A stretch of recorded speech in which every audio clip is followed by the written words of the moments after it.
दाताचे दातवन घ्या ग कुणी, कुंकू घ्या कुणी काळमणी बाई. ए भावांनो, सुया पोतवाली मावशी आली रे. पप्पा, आपण सोया आणि दाबण घ्यायचं का? ते रे काय आला आणि कारण नसताना बघा तेव्हा सारखे बुकत असता तुम्ही. दाबनानी कायमचं तोंड शिवून टाकू तुमचं. पप्या, आपण तुझ्या पप्पांचं खरंच तोंड शिवून टाकूयात, सारखे भुंकत असतात. पप्या माजलास का कुत्र्या? माझं तोंड शिवण्यापेक्षा तुझ्या बायकोचं शिव की. सारखी वाचा वाचा करत असती कुत्री.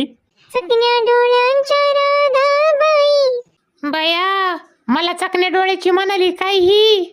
तुम्हा काजळ शोभा देई, आखुड केसांच्या गोदात ताई, तुम्ही केसारी वापरा बाई. टक्का मक्का बघतील साऱ्या जणी, कुंकू घ्या कुणी काळमणी बाई. सुया घे